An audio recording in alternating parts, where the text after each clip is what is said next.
पूरे YouTube के इतिहास में आज तक आपको इस तरह का सेशन, मैं ईमानदारी से बताता हूं, कोई नहीं दिया। आज हम जो सेशन करने जा रहे हैं वो सेशन आपको हिला कर रखेगा। कुल ये 5 चैप्टर आपके एग्जाम में 40 से 45, हाउ मच 40 से 45% पेपर आपके एग्जाम में लाकर। हेलो चैंपियंस, स्वागत है आपका अपने YouTube channel the master ji classes. मैं निधिर झा आप सभी का तहे दिल से अभिनंदन करता हूं, करता था और करता रहूंगा। दोस्तों आज का क्लास, आज का सेशन आपके लिए काफी इंपॉर्टेंट रहेगा। क्यों? रीजन क्या है इसके पीछे का? क्योंकि आज हम जो सेशन करने जा रहे हैं वो सेशन आपको हिला कर रख देगा। आपके मन में मैथ्स को लेकर जितना भी डायलेमा था, जितना भी परेशानी था, आज के सेशन में मैथ्स के डायलेमा को हम कर देंगे खत्म। मैथ्स को आज के क्लास के बाद देखने का नजरिया ही कुछ और रहेगा। पूरे YouTube के इतिहास में आज तक आपको इस तरह का सेशन, मैं ईमानदारी से बताता हूं, कोई नहीं दिया होगा। एक एक चीज, एक एक टॉपिक, एक एक क्वेश्चन, एक एक सिलेबस, एक एक चैप्टर का डीप एनालिसिस करेंगे। और आज का सेशन आपको मैथ्स को देखने का नजरिया बिल्कुल बिल्कुल बिल्कुल चेंज करने वाला है। क्योंकि अगर आप चाहते हैं मैथ्स में 95% प्लस लाना, तभी आप इस पूरे वीडियो को देखिए। अगर आप सजग हैं मैथ्स को बढ़िया से स्कोर कर लाना, तभी आप ये वीडियो देखिए। ये उन बच्चों के लिए वीडियो नहीं है जो सिर्फ क्लिक करके चले जाते हैं। ये वीडियो उन बच्चों के लिए है जो अब घबराए हुए हैं, जो अब टेंशन में हैं कि हम कैसे स्कोर करें, हम कैसे लाएं स्कोर मैथ्स में, ताकि मेरा नंबर बूस्ट हो, ताकि लोग, समाज मेरा नाम उजागर करे, मेरे नाम से जाने कि मैथ्स में मेरे को नंबर आया था। हाँ, तो वो बच्चे ही यहां पर आए जो इसको पूरा देखने का हिम्मत रखते हैं। अन्यथा और कोई बच्चा यहां पर नहीं आएगा जो इसको पूरा देखने का हिम्मत नहीं करता है। तो चलिए शुरुआत किया जाए अपने आज के सेशन को। आज का सेशन हमारा कुछ इस प्रकार से है, स्कोर 95% इन मैथमेटिक्स। तो 95% प्लस इन मैथमेटिक्स अगर लाना है बच्चा, तो आपको क्या करना पड़ेगा? एक एक चीजों को देखते हैं, एक एक चीजों को जानने का प्रयास करते हैं। सबसे पहला, क्लास 10 का मैथ्स का एक्सपेक्टेड पेपर 2025 का, दैट इज इस बार 2025 में किस तरह का पेपर आएगा, किस तरह से हम लोग करेंगे। तो सबसे पहले हम लोग अभी देखते हैं PYQ को, किस तरह से हमने एनालिसिस किया है। सैंपल पेपर को देखना है, ट्रेंड एनालिसिस करना है, बेस्ड प्रेडिक्शन। दैट इज हम लोगों ने आज का जो क्लास को सेटअप किया है पूरे तरीका से किस तरह से किया है। हमने PYQ के बारे में डिस्कस किया। हमने ये कहा कि सैंपल पेपर से आपका एग्जाम में आ सकते हैं, और हमें अपना ट्रेंड एनालिसिस करना पड़ता है, जो कि ट्रेंड एनालिसिस बेस्ड प्रेडिक्शन होता है कि एग्जाम में इस बार हो सकता है आएगा। मैं कोई भगवान नहीं हूं कि ये कह दूं ये क्वेश्चन आएगा तो आएगा, नहीं। हाँ, ये मैं अनुमान लगा सकता हूं पिछले मेरे 5 साल के एक्सपीरियंस से कि हाँ ये आ सकता है, हाँ ये आ सकता है। तो मैं क्या बोला, इस बार का जो एक्सपेक्टेड पेपर है वो आपसे कैसे क्लियर होगा? तो कुछ नहीं, सबसे पहले PYQ को पकड़िए, उसके बाद सैंपल पेपर को लगाइए, उसके बाद हमारे पास तो एनालिसिस है ही जी, और हम लोग उस चीज का एनालिसिस करेंगे ही ना करेंगे। तो आइए आगे चलते हैं थोड़ा सा। सबसे पहले अपने एग्जाम के पैटर्न को समझिए। आपका एग्जाम का पैटर्न किस प्रकार से होता है? आपका एग्जाम में कुल 1, 2, 3, 4, 5 सेक्शन होते हैं। कितने सेक्शन होते हैं? 5 सेक्शन होते हैं, जिसमें सेक्शन A MCQ होते हैं जो कि 20 मार्क्स के होते हैं। 20 मार्क्स में 18 MCQ रहता है। क्या रहता है बच्चा? 18 MCQ रहेगा, और 2 असर्शन और रीजन के क्वेश्चन रहते हैं। असर्शन रीजन के क्वेश्चन रहते हैं, वो भी मैं करवाऊंगा। असर्शन रीजन क्या होता है, नहीं होता है, वो तमाम तरह की चीजें मैं आपको क्वेश्चन प्रैक्टिस जब करवाऊंगा तो वो करवाऊंगा। लेकिन अभी इस चीजों को समझिए, क्या मैं कहना चाह रहा हूं। कहना ये चाह रहा हूं कि आपके एग्जाम में 18 MCQ आते हैं और 2 असर्शन रीजन आता है। उसके बाद अगर हम बात करें तो सेक्शन B है। सेक्शन B हमारा कुल 2 मार्क्स का होता है। कितने मार्क्स के क्वेश्चन होते हैं? 2 मार्क्स के क्वेश्चन होते हैं। और 2 मार्क्स के कुल कितने क्वेश्चन, टोटल कितने मार्क्स के होते हैं? 12 मार्क्स के होते हैं। मतलब 2 मार्क्स के अगर क्वेश्चन है तो टोटल कितने क्वेश्चन आते हैं? 6 क्वेश्चन आते हैं, जो कि आपको कुल 12 मार्क्स के होते हैं। अगर हम सेक्शन सी के ऊपर आए तो सेक्शन सी आपका 3 मार्क्स का होता है, और ये 3 मार्क्स का टोटल कितने मार्क्स का होता है सेक्शन सी? 18 मार्क्स का। अगर हम 18 मार्क्स की बात करें तो 3 मार्क्स ईच, कितने क्वेश्चन रहेंगे? 6 क्वेश्चन रहेंगे। 3 6 18, ये 18 मार्क्स के। मतलब सेक्शन सी में भी 6 क्वेश्चन, सेक्शन बी में भी 6 क्वेश्चन। आगे आया जाए, सेक्शन डी आपका जो होता है बच्चा वो 4 मार्क्स के होते हैं। कितने मार्क्स के होते हैं? 4 मार्क्स के होते हैं, और 4 मार्क्स के 4 क्वेश्चन आपके पास रहेंगे। ओवरऑल आपके पास कितने ना मार्क्स के हो जाएंगे? 16 मार्क्स के होंगे। और सेक्शन ई जो कि बहुत ही इंपॉर्टेंट रहता है, जिसको हम लोग केस बेस्ड कहते हैं, कि हाँ केस के हिसाब से, ये केस नहीं, वो भी केस नहीं जो कानून के हिसाब से दर्ज किया जाता है। केस मतलब आपको कोई कहानी बनाकर दे देगा और उस हिसाब से आपको क्या करना है? क्वेश्चन को सॉल्व करना है। तो केस बेस्ड क्वेश्चन आते हैं, वो लमसम में 12 मार्क्स के आपको 2 क्वेश्चन रहेंगे।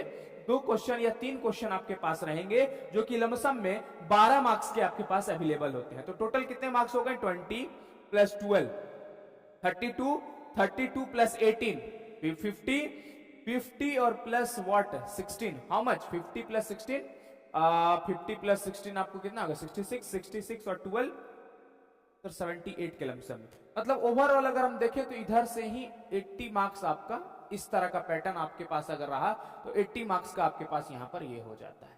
ठीक है, तो केस बेस्ड का भी 12 से 14 मार्क्स का होता है। तो ये आपको ओवरऑल अगर हम बात करें तो ओवरऑल अगर हम इसकी बात करें ना, ओवरऑल इसकी अगर हम बात करें तो आपके पास ये 80 मार्क्स का प्रॉपर प्लान है, प्रॉपर पैटर्न। किस तरह का? 20 12 32, 32 18 50, 50 और 16, 50 और 16 हाउ मच? 66, 66 और 14, 66 और 14 सर 80। तो इस हिसाब से अगर हम देखें तो एग्जाम का पैटर्न कुछ आपके पास इस तरह का रहता है, जो कि काफी जरूरी है बच्चा। अगर आप रणभूमि में उतर रहे हैं तो रणभूमि में उतरने से पहले आपके दुश्मन क्या हैं, दुश्मन के पास किस किस प्रकार का अस्त्र है वो देखना चाहिए। क्योंकि पता चला उधर से आया AK-47 लेके हम इसको ले रहे हैं, चाकू से लड़ रहे हैं भाई, तो दिक्कत है भाई, तो परेशानी है। तो उसको समझने के लिए सबसे पहले आपको भी AK-47 का सब्स्टिट्यूट ढूंढना पड़ेगा। तो सब्स्टिट्यूट ढूंढने के लिए पहले हमको यह जानना पड़ेगा कि हमारे एग्जाम में पैटर्न किस प्रकार के आते हैं। अगर आप लोग पैटर्न को जान लिए हैं तो अगला चीज पे ऊपर आते हैं, जो कि हमारा पैटर्न के हिसाब से अगर हम पैटर्न के हिसाब से अगर हम बात करें, ट्रेंड एनालिसिस बेस्ड प्रेडिक्शन के हिसाब से बात करें, तो मोस्ट एक्सपेक्टेड चैप्टर ऑफ 2025 इस बार आने की संभावना सबसे ज्यादा किसमें है? बच्चा मैं भगवान नहीं हूं जो बता दूं यही आएगा, लेकिन मैं जो कह रहा हूं उसको अपने कान में बहुत ही बारीकी से डालिए और सुनने का प्रयास करिए। क्या? कि आपको ट्रिग्नोमेट्री, सबसे पहले ट्रिग्नोमेट्री करना है। ट्रिग्नोमेट्री के बाद आप क्वाड्रेटिक इक्वेशन करना है। क्वाड्रेटिक इक्वेशन के बाद अरिथमेटिक प्रोग्रेशन करना है। अरिथमेटिक प्रोग्रेशन के बाद ट्रायंगल करना है। ट्रायंगल के बाद स्टैटिक्स एंड प्रोबेबिलिटी करना है। मतलब बच्चा अगर आप देख रहे हैं तो कुल ये 5 चैप्टर आपके एग्जाम में 40 से 45, हाउ मच? 40 से 45% पेपर आपके एग्जाम में ला करके दे देगा। 80 का 40% कितना होगा बच्चा? 80 का 40% 32 नंबर आपके पास एग्जाम में आ जाएगा। 80 का अगर हम 40% बात करें, 80 का 40% हाउ मच? 32 नंबर आपको इसी में से आके आ जाएगा, इन्हीं 5 नंबर से। 5 चैप्टर को पढ़ लीजिए। इस 5 चैप्टर को पढ़ने के बाद आपको एग्जाम में सोचना नहीं पड़ेगा पास होने के लिए। जो बच्चा सिर्फ पास होना चाहता है ना, सिर्फ इसको पढ़ ले। सिर्फ जो पास होना चाह रहा है, सिर्फ पास होने के लिए अगर पढ़ना चाहते हो तो ये 5 चैप्टर को पढ़ लो, आपका नैया पार हो जाएगा। क्यों? क्योंकि आपके एग्जाम में मोस्ट इंपॉर्टेंट क्वेश्चन के श्रेणी में आता है ये सब। मोस्ट इंपॉर्टेंट क्वेश्चन और मोस्ट इंपॉर्टेंट चैप्टर्स के श्रेणी में आता है trigonometry, quadratic equation, arithmetic progression, triangle, statics and probability. तो जो बच्चा सिर्फ पास होना चाहता है, मेरे हिसाब से द बेस्ट ये 5 चैप्टर है, पढ़ ले बच्चा, पास हो जाओगे। नेक्स्ट आगे देखते हैं।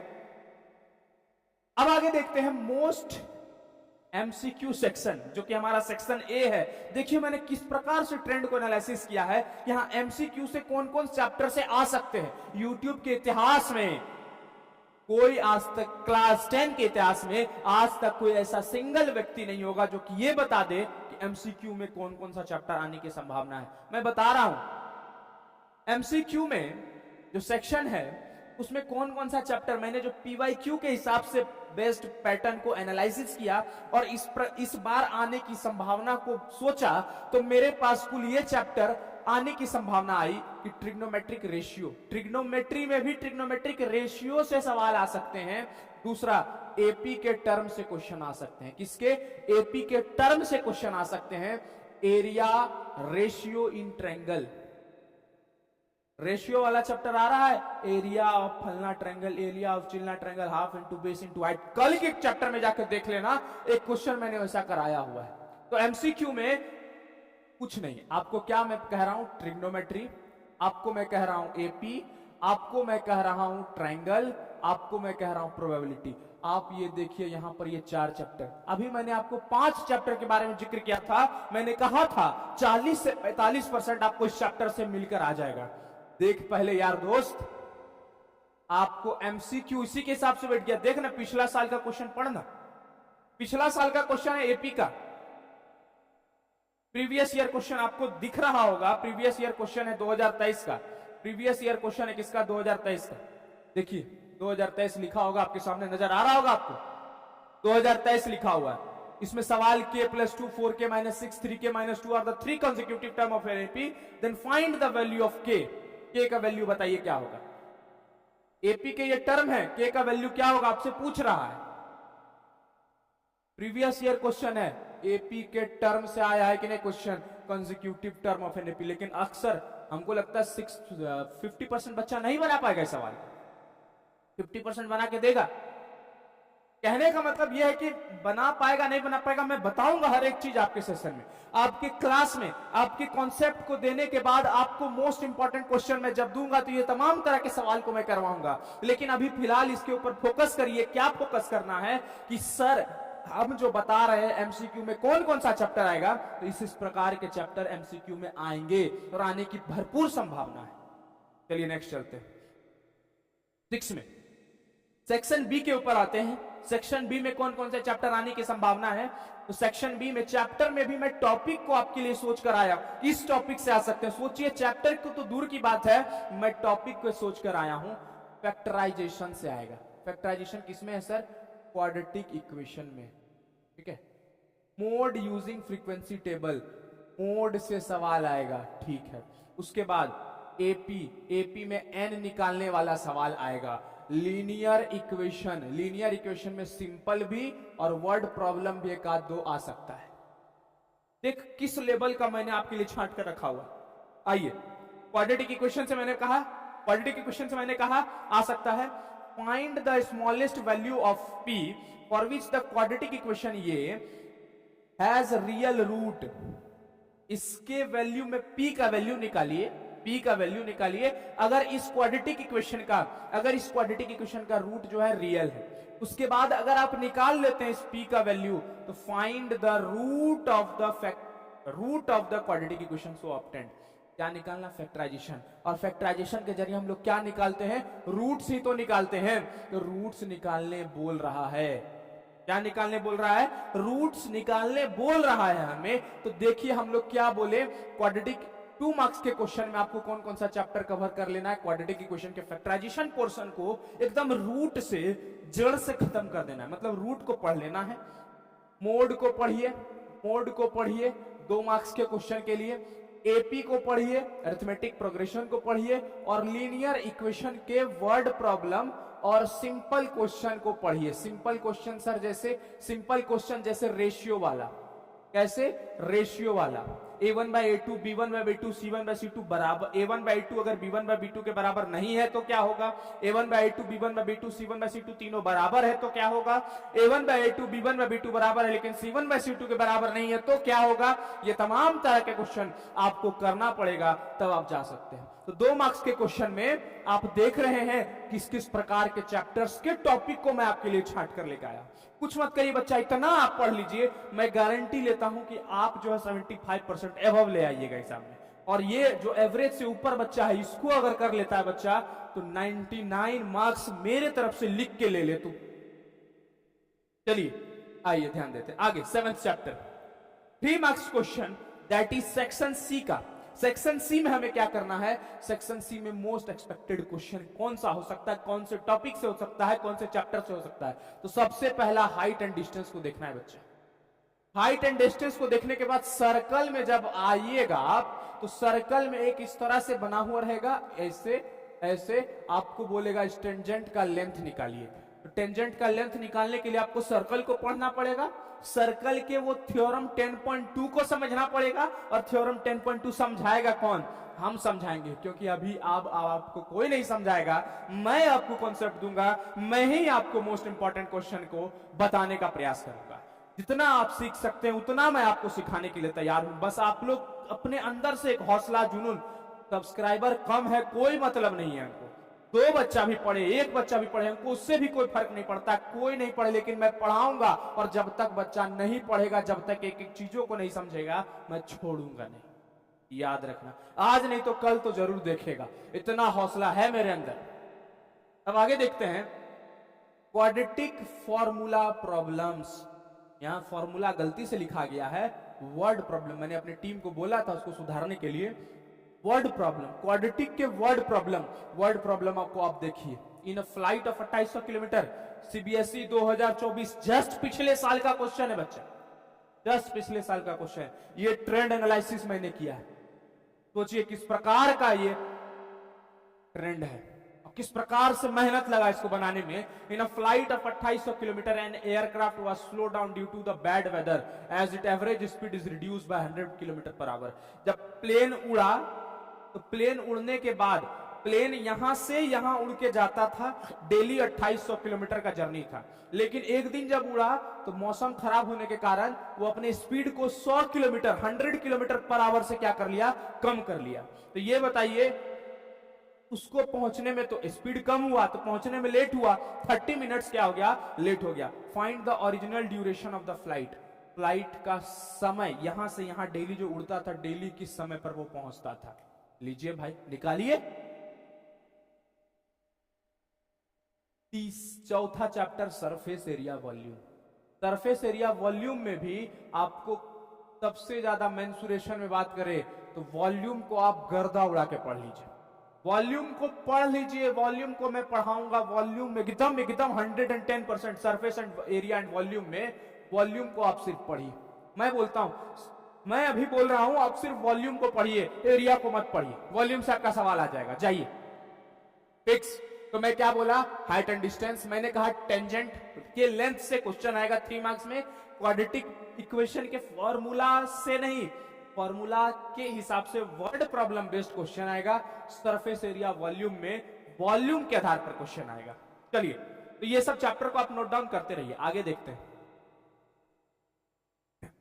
आइए, case based PYQ. Case based section E जो हमारा लास्ट सेक्शन है, जो कि अच्छा खासा मार्क्स को कंटेन करता है, 12 से 14 मार्क्स आपके पास रहता है, ठीक है। ट्रिग्नोमेट्री के शैडो प्रॉब्लम से आ सकता है। अगर आपके पास दे दिया जाए ये सूर्य है इस तरह से, यहां पर ऐसे इसका शैडो बन रहा है, शैडो इसका ऐसे बन रहा है, तो ये बताइए इसका लेंथ क्या है, यहाँ शैडो का लेंथ क्या है। ये तमाम तरह की चीजें जो उसका एंगल ऑफ डिप्रेशन या एलिवेशन जो भी है दे देगा। प्रोबेबिलिटी के क्वेश्चन केस बेस्ड में अक्सर ज्यादा आते हैं। स्टैटिस्टिक्स के प्रॉब्लम जो है केस बेस्ड में अक्सर आते हैं। और यहां पर एक चीज और ऐड कर लीजिएगा, सरफेस एरिया वॉल्यूम के भी, सरफेस एरिया एंड वॉल्यूम के भी, किसके, सरफेस एरिया एंड वॉल्यूम के भी केस बेस्ड अक्सर क्वेश्चन आते हैं। तो मैंने आपको जो कुछ चैप्टर बताया कर लीजिए, जो चीज एक एक टॉपिक को मैंने आपके सामने बताया उसको कर लीजिए। नहीं भरोसा है तो पिछले साल के क्वेश्चन को देख लीजिए, ठीक है। नहीं भरोसा है तो पिछले साल के क्वेश्चन को देख लीजिए। एक क्वेश्चन मैं आपके पास यहां पर लेके आया, 4 मार्क्स का एक क्वेश्चन, ऐसा ऐसा 3 मार्क्स क्वेश्चन रह सकता हूं, देख लीजिए बच्चा। यहां कूद कूद के पढ़ाना या हंस हंस के, हंसा हंसा के पढ़ाने से कुछ नहीं होने वाला, होगा वही जो मंजूर खुदा होगा, ठीक है। चलिए और आगे देखा जाए आपके लिए क्या है। नेक्स्ट 4 मार्क्स के और क्वेश्चन को देखें पीवाईक्यू में। 4 मार्क्स के क्वेश्चन में अगर देखें तो सिमिलैरिटी थ्योरम से क्वेश्चन आ सकता है। सिमिलैरिटी थ्योरम मतलब सिमिलैरिटी के, इस बार थ्योरम से क्वेश्चन नहीं आएगा। ये थ्योरम कह रहा है बीपीटी, बेसिक प्रोपोर्शनैलिटी थ्योरम और कन्वर्स ऑफ बीपीटी, इसको जितना बार आप कर सकते हैं कर लीजिए, जितना बार आप कर सकते हैं। बीपीटी, कन्वर्स ऑफ बीपीटी आप अत्यधिक बार भी कर सकते हैं, 100 बार कर लीजिए, 101 बार कर लीजिए, बीपीटी आना है तो आना है।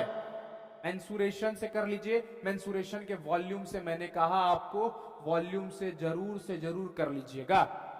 और वॉल्यूम में भी अक्सर आप शेप को देखिए, क्यूबॉइड और कोन के शेप को आप पकड़ लीजिए, ठीक है। अगर आप एरिया करना चाह रहे हैं, एरिया में आप कोन के शेप को करिए, कोन के शेप को करिए। क्वाड्रेटिक के वर्ड प्रॉब्लम को करिए। स्टैटिक्स में मीन के साथ साथ मीडियन को पढ़िए, मतलब स्टैटिक्स आपको पूरा पढ़ना पड़ेगा, मीन मीडियन मोड। और मीन में डायरेक्ट मेथड को पढ़ लीजिए। कौन सा मेथड को? डायरेक्ट। एज्यूम्ड मीन मेथड पढ़ने की कोई जरूरी नहीं है बच्चा। अगर बोलता है एग्जाम में निकालने के लिए तो निकालना पड़ेगा, अन्यथा नहीं आता है बच्चा, एकदम नहीं आता है, डायरेक्ट मेथड से ही बोलेगा निकालने के लिए। तो मीन में डायरेक्ट मेथड को पढ़ना है, उसके बाद मीडियन को पढ़ना है और मोड को थोड़ा थोड़ा देख लेना है, ठीक है। और इंपेरिकल रिलेशन, किसका? इंपेरिकल रिलेशन, इंपेरिकल रिलेशन, इसको एकदम लिख लेना है। इंपेरिकल रिलेशन ये आपको 1 मार्क्स में पूछ लेगा, 1 मार्क्स में ये आपको पूछ लेगा इंपेरिकल रिलेशन, और ये आ सकता है एग्जाम में। देख लीजिए ना, आपके सामने 4 मार्क्स का क्वेश्चन दिया हुआ है मीन मीडियन मोड का, देख लीजिए स्टैटिस्टिक्स का 4 मार्क्स का क्वेश्चन आपके सामने दिया हुआ। स्टैटिस्टिक्स में 4 मार्क्स का क्वेश्चन पूछ लेता है और बच्चा है कर देता है। देख लीजिए आपके सामने क्वेश्चन है, अब पिछले साल का क्वेश्चन है। मैं यहाँ कोई फर्जी वाला बात नहीं करने आया, मैं आपको प्रूफ के साथ बात कर रहा हूं बच्चा। I am talking with proof. I am यहाँ चुपचाप आके ऐसे ऐसे नहीं बोल दे रहा हूं मैं कि है कुछ भी हो जाएगा ना, प्रूफ के साथ बोल रहे हैं। चलिए आगे नेक्स्ट। अब सबसे बात आती है कि टू स्कोर हाई मार्क्स, अगर हम मार्क्स ज्यादा स्कोर करना चाहते हैं तो क्या तरीका है सर, कैसे लाया जाए मार्क्स? अभी तो आप इतना सब कुछ बता दिए, how to score high marks, उसके लिए टिप्स क्या है? सबसे पहले फॉर्मूला को बनाइए और फॉर्मूला को रिवाइज करिए पर डे, डेली फॉर्मूला को रिवाइज करना है। आप एक फॉर्मूला का सीट बनाइए, मैंने पहले भी आपको कहा हुआ है, तो पहले फॉर्मूला के रिवाइज करने के लिए फॉर्मूला का एक पतला सा सीट बनाइए, डेली रिवाइज करिए उसको, ठीक। दूसरा, प्रैक्टिस 5 एमसीक्यू डेली। अब इसके हिसाब से नहीं चलेगा, practice minimum 10 to 20 MCQ daily, 10 से 20 एमसीक्यू आपको डेली कवर करना पड़ेगा बच्चा। पर डे एक सेट जो है एमसीक्यू का उठाइए, आज से ये प्रण ले लीजिए कि 20 एमसीक्यू का जो सेट आता है सेक्शन ए, आज से डेली कवर करेंगे। तो एमसीक्यू आपका कहीं नहीं जाने वाला, कहीं नहीं जाएगा। अरे कोई भी सेट उठा, सैंपल पेपर उठा, ओजोवाल उठा, अरिहंत उठा, किसी का भी उठा, ऑल इन वन उठा, किसी का भी उठा, एमसीक्यू का सेट पकड़ लगा, डेली लगा, पर डे लगाओ। एक एक सेट को उठा, एमसीक्यू उठा, पकड़ लगा। सैंपल पेपर को वीकली, अभी देख, अभी अगर तुम शुरुआत कर रहे हो या कोई बच्चा एवरेज है तो क्या करना है? जो बच्चा शुरुआत कर रहा है, पहले तो तुम मेरे साथ चैप्टर को करो, इंपॉर्टेंट क्वेश्चन को देखो। जब तुम मेरे साथ 1 मंथ गुजार लोगे तब सैंपल पेपर लगाओ। लेकिन जो बच्चा एवरेज है, मैं एवरेज के लिए अगर बात करूं, जो एवरेज है मैथ्स में, हर एक सैटरडे और संडे 2 दिन तुम्हारे पास सप्ताह में ऐसा आता है जिसमें तुम फ्री होते हो। अभी तुम लोगों के लिए फ्री और वीकेंड मनाने का समय नहीं है, तो तुम लोगों को करना क्या है बच्चा? करना यही है कि सैंपल पेपर को वीकली बनाना है। किसी का भी सैंपल पेपर खरीद यार, कोई सैंपल पेपर खराब नहीं होता है, कोई सैंपल पेपर खराब नहीं होता है। खराब तुम्हारा नजरिया है, खराब तुम्हारा दिमाग है। कोई भी उठा, बना, लेकिन बनाने का महत्व है, ठीक है। नेक्स्ट, लास्ट मंथ या ओनली पीवाईक्यू ट्रेंड क्वेश्चन करो। लास्ट मंथ मतलब, लास्ट मंथ कहने का मतलब यहां पता नहीं, थोड़ा सा मिस्टेक हो गया होगा, लास्ट ईयर के प्रीवियस ईयर क्वेश्चन को करो। लास्ट ईयर मतलब क्या? 2024, 23 जो मैं लिख दे रहा हूं करो, 22, 21, 20, 19 और 18। ये देख, 1, 2, 3 4 5 6 7 पिछले 7 साल 2018 के बाद कोविड का पीरियड आ गया था और उस समय से तुम्हारा सिलेबस ये है। तो 2018 के बाद 2024 तक जितने भी मैथ्स के क्वेश्चन आए हुए हैं उसके प्रीवियस ईयर क्वेश्चन को रगड़ डाल, जितने भी सेट है रगड़ डाल, उसके रगड़ डालो, एक एक चीज को खत्म कर डालो। लेकिन अभी नहीं, जो बिलो एवरेज बच्चा है बच्चा, उसको यह ध्यान रखना है कि अभी हम इस चीज को टच ना करें, ठीक है? नहीं तो ये टच जैसे करोगे फायर हो जाएगा। तो फायर से बचना है तो एवरेज बच्चा के लिए मैं बता रहा हूं, एवरेज बच्चा तुम अपने आप में एक शेड्यूल फिक्स करो, वेडनेसडे, थर्सडे और फ्राइडे, ये 3 दिन अभी से मैं जैसा जैसा बता रहा हूं, Monday, Tuesday, Wednesday, Thursday, Friday, daily maths को पढ़ो। लेकिन वेडनेसडे, थर्सडे, फ्राइडे तुम एक ऐसा समय लाओ अपने आप में जिसमें तुम जो है प्रीवियस ईयर क्वेश्चन को कम से कम 1 घंटा 2 घंटा समय दो। अभी फिलहाल जो है तुमको 2 घंटा कम से कम प्रीवियस ईयर क्वेश्चन को समय दो। मोबाइल निकालो जी, सर्च मारो previous year question of maths class 10 2018, आ जाएगा। 2019 लिख, आ जाएगा। 2020 लिख, आ जाएगा। और कर, शुरुआत कर, बैठा ना रह। अगर शुरुआत करोगे तभी तुम्हारा महत्व है। सोचने वाले सोचते ही रह जाते हैं, करने वाले कुछ करके गुजर जाते हैं, ठीक है? मैं यहां से सोचता रहूं पंखा चल जाए चल जाए चल जाए चल जाए, नहीं चलेगा। मैं जब तक वहां पर स्विच नहीं दूंगा तब तक ये पंखा नहीं चलेगा। तो मेरा कहने का मतलब ये है कि सोचने वाला सोचते रह जाता है, करने वाला करके गुजर जाता है। तो करने वाले में से बनो, सोचने वाले में से नहीं। तो कहना बच्चा कि सबसे पहले ट्रेंड को एनालिसिस करना है कि किस प्रकार के क्वेश्चन आ रहे हैं। अगर तुम पता है प्रीवियस ईयर क्वेश्चन 5-7 साल के कर लोगे तो तुम खुद ट्रेंड एनालिसिस्ट बन जाओगे। खुद ये सब चीज मैं जो सोचकर बताया ना आपके लिए, सोचकर ये खुद तुम कर लोगे। करने तुमको बताने की किसी को जरूरी नहीं पड़ेगी, ये मैं बताता हूं, तुम किसी को बताओगे। सबसे बड़ी बात, सिली मिस्टेक्स को अवॉइड करो। छोटा छोटा मिस्टेक जो तुम्हारे सामने रहेगा उसको अवॉइड करो। और जब पेपर या कभी भी बैठो बनाने के लिए तो यूनिट को देना मत भूलो। जैसे सेंटीमीटर भूल गए सर, सेंटीमीटर स्क्वायर भूल गए सर, मीटर भूल गए सर, किलोमीटर भूल गए सर, ये सब चीजों को नहीं भूलना है। ये आधा मार्क्स आपका एग्जाम में खा लेगा, एग्जाम में खा लेगा। डायग्राम को क्लीन रखो। डायग्राम को क्लीन रखने का मतलब जब तुम हाइट एंड डिस्टेंस बना रहे हो, जब तुम सरफेस एरिया वॉल्यूम बना रहे हो, तो इसमें डायग्राम को तुमको क्लीन रखना है। ये तमाम तरह की चीजें आपको करना पड़ेगा। तैयार हैं करने के लिए?